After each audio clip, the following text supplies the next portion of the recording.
Pak Dedi, silakan. Ya, Pak Dedi. terima kasih kawan-kawan. Kita bangga sekali dengan hari ini karena apa? Sekali lagi terbukti apa yang diributkan orang selama ini, bahwa pemilu kita ini di bawah pemerintahan sebelumnya adalah pemilu paling brengsek dalam sejarah. Sah. Kenapa saya katakan begitu? 545 daerah pilkada. Oke? Total putusan itu menyangkut 310. Bukan berarti di luar 310 nggak ada masalah. 310 itu hampir 60% dari total pilkada kita. Hampir 60%. Gila itu. Saya nggak tahu kita punya hak nggak untuk duduk lagi di ruangan ini semua. Kalau kita punya budaya malu, saya kira wajar kita mundur semua. KPU, Bawaslu, Mendagri, Kapolri, gagal kita ini. DPR juga. Supaya adil. Nggak apa-apa, kalau perlu kita mundur berjamaah, saya siap. Supaya sebagai tanggung jawab kita terhadap bangsa ini loh. Hampir 60% pilkadanya bermasalah. Berarti yang tidak dipersoalkan itu hanya 235 daerah. Bukan berarti tidak ada masalah. Dari 235, 37 itu kota kosong. Berarti hanya 198 daerah. 198 daerah itu bukan tidak bermasalah. Either pelanggarannya terlalu masif sehingga tidak bisa dibuktikan, atau orang udah capek. Sekarang rakyat disuruh bayar lagi 1 triliun. Buat kelalaian kita semua. Yang benar aja kita ini tanggung jawab kita di mana? Masalah SKCK, ijazah, administrasi yang tanggung jawab siapa? KPU dong, mundur. Pecat semua yang di daerah itu, Pak DKPP. Putusan MK jelas, semuanya habis. Kalau nggak ada yang tanggung jawab, yang jaga republik ini siapa? Masa iya urusan remeh-temeh begini, ijazah palsu, masa jabatan, kayak keledai kita. Berulang-ulang masuk lubang yang sama. Ini soal kualitas. Secara administratif aja kita gagal. Gimana secara substantif? Ini keterlaluan kalau menurut saya. Hampir 60% pilkada bermasalah. Kepala daerah suruh tarung lagi. Dari mana uangnya? Minjem, jual, gadai. Besok-besok korupsi semua Bapak Ibu. Yang salah siapa? Karena kita tidak melaksanakan tanggung jawab kita. Nanti kita teriak, kepala daerah koruptor. Muaranya di sini. Ketidakmampuan kita menjaga pemilu yang jurdil, bikin pelanggaran di mana-mana. Dan kita harus bayar itu semua. Enak banget. Apa yang mau kita sampaikan, Pak? Tidak adil kalau ini ditimpakan sama pemerintah daerah. Sudah anggaran dipangkas, suruh lagi dibiayai nih kelalaian kalian semua. Tidak akan ada gugatan kalau Gakumdu itu benar-benar kerja. Tidak akan ada yang masif kalau PJ-nya itu benar-benar punya marwah. Bawaslu-nya kerja benar. DKPP-nya kerja benar. Malu kita, Pak.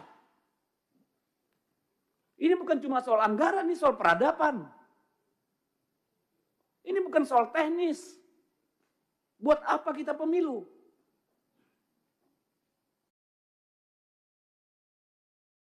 Jadi kalau Pak Ketua KPU nggak merasa bersalah, Pak. Nggak tahu lagi saya, Pak. Kalau Bawaslu menganggap ini bukan salahnya dia, bingung saya. Kalau Kemendagri nggak merasa ada kekurangan di pihaknya, wah kebangetan. Demikian juga Polri. Apa kita diskusin anggaran? Anggaran Kemendagri aja potong. Saya disuruh daerah lagi potong. Nggak adil. Benar, saya berharap ini forum refleksi Bapak Ibu. Yang bener lah kita ngurus negara ini, ngurus republik ini. Masa hampir 60% pilkadanya bermasalah?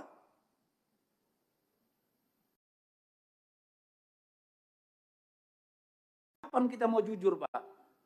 Saya tanya nih Pak Bawaslu, KPU, dan Pak Kementerian Dalam Negeri. Ini yang mau kita wariskan, Pak. Dan ini akan direplikasi pada pemilu-pemilu berikutnya, Pak. Ujungnya apa? Hutan habis, tambang habis. Semua dihabiskan untuk membiayai pemilu, Pak. Apa nggak ngelihat efek dominonya kita ini? Saya minta tolong, saya keras karena apa? Ini soal bangsa ini. Bukan soal teknis kurangnya anggaran, Bapak Ibu. Siapa yang jamin PSU pertama nanti tidak ada PSU kedua? Kita pernah ngalami sampai 3 kali PSU di Maluku Utara. Siapa yang bisa jamin? Akhirnya kepala daerah yang terpilih pun gak legitimate. Yang milih nanti 20%, 30%. Cari uang lagi mereka untuk money politik. Untuk sembako. Garbage in, garbage out. Sampah masuk, sampah keluar. Kalau mau kita mundur bareng-bareng, ayo mundur. Tanggung jawab sama negara ini. Kayak mana kita ini? Saya nggak merasa punya martabat jadi DPR kayak begini hasil pemilunya, Pak. Jujur aja, Pak. Ibu, saya nggak punya kemampuan untuk menerima ini. Begini yang kita hasilkan.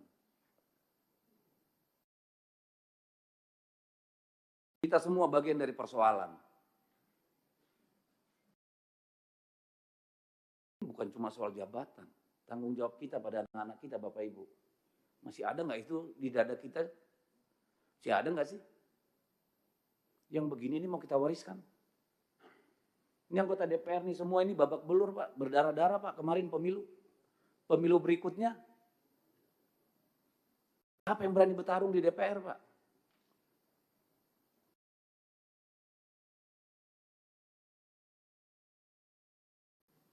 Saya habis kata, pimpinan, ini menyedihkan.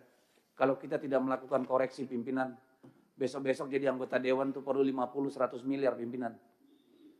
Jadi kepala daerah butuh 200 miliar. Tolonglah.